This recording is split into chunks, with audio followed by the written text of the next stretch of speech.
Good. Welcome to part two, the second half of the interview with Marsha Sheldon. And Marsha, before we get into relationships, which for personal reasons, but I also know for the reasons of a lot of the people viewing, we want to definitely do that. Why don't you talk a little more specifically about you in regards to what it is that you do with somebody when they call you up and it's their scheduled time with you? What might that be like, and what might that look like, or that experience be like for that person? You know, it's like I do 100 things. People say, oh, Marsha Sheldon, she does the teaching, she does the meditation. It's like whatever somebody needs. I will sit and be present with them. They'll tell me a story, and as they're telling me a story, I hear another story from another level. And so we'll direct some of those directions. So some of my work is readings. Some of my work would be somebody might want to come to do some dream work. Somebody might want to come to look at voice dialogue in the different cells. It's really, people come in times of transition when they're not what they used to be and they're not what they're going to be. And that's a really rich time to dive in and do some work. So many different people say, I don't know why I'm coming. And they'll get the name, and the work it wants to happen so badly, it will pop through, and I will trust, whether I'm correct or not, I'll just follow the direction that it comes in. Very nice. I love to teach meditation. I love to, people who have not had the experience of their mind stopping and feeling their presence come up, it's pure gold. It's pure gold. When people finally get that place, that other reference point. Yeah, very nice. Dream work.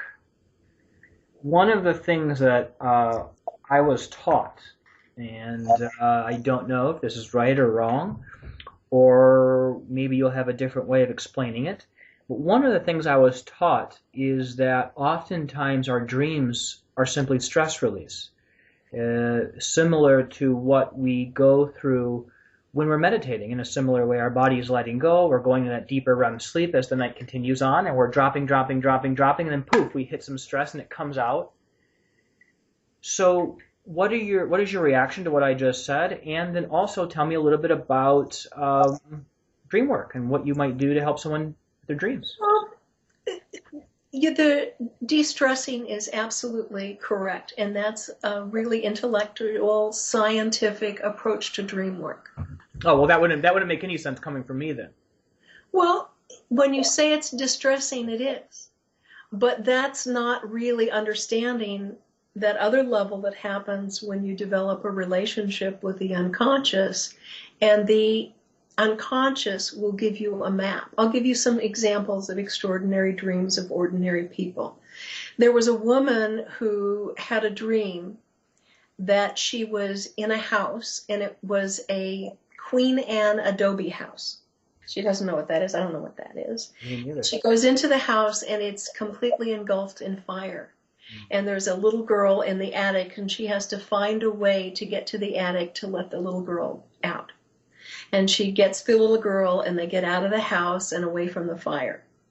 And this is the dream she had when she was in chemotherapy. And the chemotherapy was effective, and she got out of the fire alive. Another woman, I worked a lot with people with physical illness, and she had a dream that her house was now located in nature next to a river, and it was a beautiful, beautiful river. And she noticed little bit by little bit that the river was backing up, and then it was beginning to threaten her house, and then it was flooding her house, and she knew there was urgent need for her to get out. Right before her heart attack, where she had a blocked artery. So the scientific level is de-stressing, but the unconscious really wants to inform you what's going on with you. There are levels of knowing that the body has, or divine has, or something has that comes through, and there are pattern levels that tell you an exquisite portrait of where you are and where you're going. Those are the kinds of dreams. I've had an ongoing dream group for 16 years. And one of the evenings, it's happened several times, that each woman will come in with a dream, and it will be the same dream in this, in that, in this, in that. So it's done in completely different environments, but the themes are the same. So I want to just do one more leap into themes, dreams, mythology. When I first saw the movie E.T., I was mesmerized by it. And I remember reading in the paper that in the Midwest there was a Christian church that was so offended by it that they absolutely were protesting and would not let anybody see it because it was a bad movie. And I thought, that is cuckoo. Went into meditation, and I thought, God, that's so stupid. What is that about? Okay, so here's this divine being that comes from heaven, comes to earth, is magical, can do healing, teaches love, dies and goes back to heaven. Oh, the deep psyche knows that that's a Christ myth. And it's a little insulting if you don't mind. Now, they didn't know that, but unconsciously they did. So when they say the little boy's finger got healed and only Jesus can heal, they were reading that unconscious pattern. The dreams will show the unconscious pattern. There's a topic we could do for 4 hours, but we won't go there. We won't go there. I will say that it really seems like our deeper aspects of who we are, the spiritual part of us, when it's communicating, it often will be metaphoric or symbolic. Do you find that to be true? I think symbolic is the total uncensored version of what is. Very nice. It's direct information. Also, when I was non-visual and imploded, I was at a school where there were a lot of retarded people. And the retarded people really scared me, so I would hang out with the deaf people. And I learned sign language, and sign language is symbolic language. So here's my pre-doctorate degree in dream imagery when I'm in school learning sign language and symbol. So I sort of had a little bit of a grid to work on to understand symbols and language and how profound they are. Now, that was when you were younger, correct? Before you had your awakening? Okay. Yep, wow. In grammar school. Beautiful. Because of the visual problems, I didn't get glasses till I was much, much older, okay? And when I talk about the stillness and letting images come in, my precursor to that is because I didn't see very well. I have vivid memories of blurs, and then something would come in and something would go out. When something came, I could see it, and now I don't. So I had this wide open space and the experience of just these odd things coming in. When I got glasses, I sat down in the middle of the street and cried because I could see linearly that things were connected. But I was a space cadet. Wow. So when I look at my life and all the little indicators in the right place and the right time and, being held back here and given this and given that, that flourished much, much later in life. Well, it's just beautiful. I feel sometimes when we're talking, like you're almost speaking directly to me. So I hope all of you people out there are really taking some of this and digesting it. Very helpful information in all of these stories. So now, maybe another metaphor. I've been avoiding talking about relationship to the end of this talk. Relationships. What do you see, spiritually or non-spiritually, for lack of a better way of saying it, being the number one issue or area in need of improvement within relationships? And let's start with romantic, with people who are together in some type of marriage or dating situation.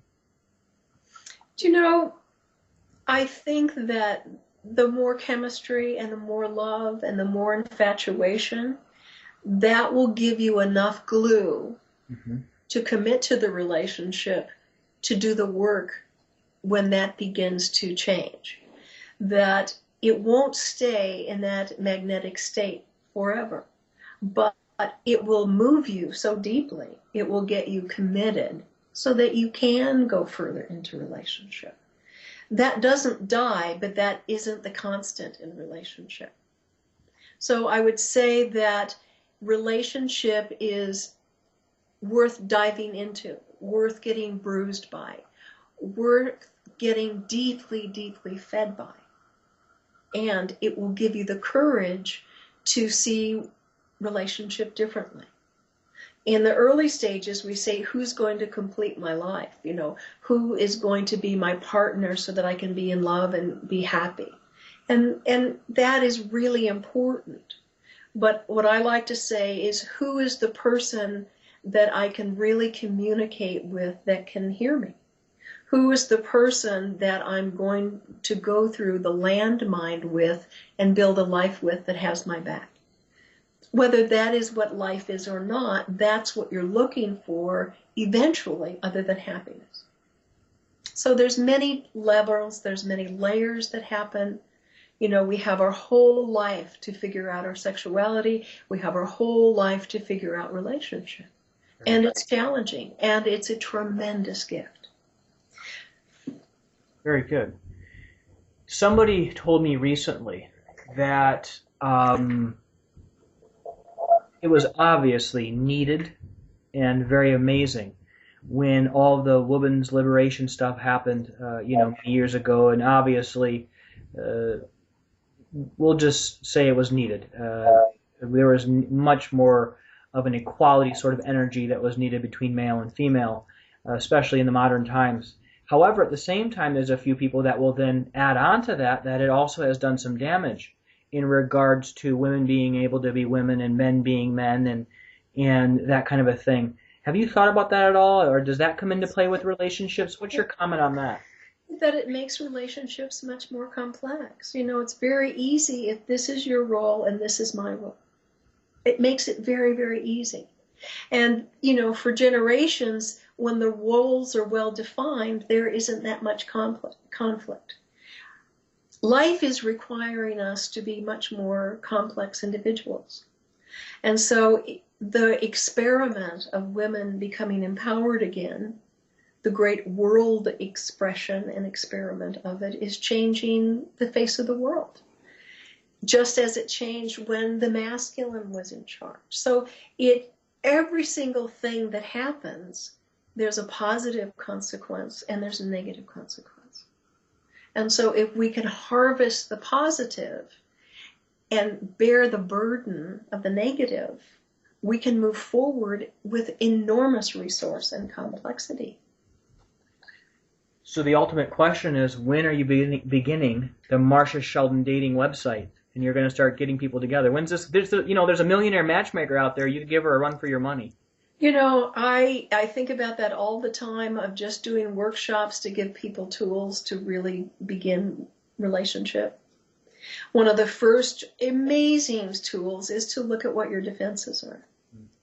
You know, back in the 60s, Masters and Johnson defined intimacy as sustained vulnerability. That knocks me out. Mm-hmm. Okay, all of their sexual research and everything else, sustained vulnerability. For two people to be present and open to each other is extraordinary. And that really needs to be ground zero. And what we do in relationship is we'll have that, and then we'll bring in a defense, and we'll hurt that other person. And they'll bring in their defenses, and you hurt that person. And pretty soon, it's just the defenses talking instead of that primary connection. So I'll give you examples. Like when I'm hurt, I'll go into, psychological mother. This person can talk her way through a vault, I'm telling you. But it's not me being authentic. Or I can turn into the ice queen and withdraw my energy. I can do the screaming, raging bitch, which is another resource. I can't imagine. Oh. Okay, so in couples workshops, we look at what are the defenses. Do you go to a place of right and wrong? Do you go to, being punitive? And none of those defenses are wrong. We just want to identify them. So that's a wonderful way to start a relationship. Because if you can see where you go as far as a defense, you can disengage and get back into that heart connection and authentic communication, I can say that really pisses me off when you do that from a place of vulnerability rather than unleash the furies and start shredding. One of the things I've learned in my own path within interpersonal relationships is when at those times that I have been able to see this card I'm pulling, this defensive card I'm pulling, when I finally realize it and actually then have a conversation with the person, I realize, it's every part of this was in my head. They're in a whole different place, not even realizing this stuff, this whole dream or this whole story I was making up. So I'm beginning to absolutely see some of what you're talking about. So thank you for being detailed in this interview. See, that story is also true, but it's not authentic. Mm-hmm. It's also true. And Right. so, to me, the goal for long-term relationship is to have access to this open-hearted communication. You can't glue it there.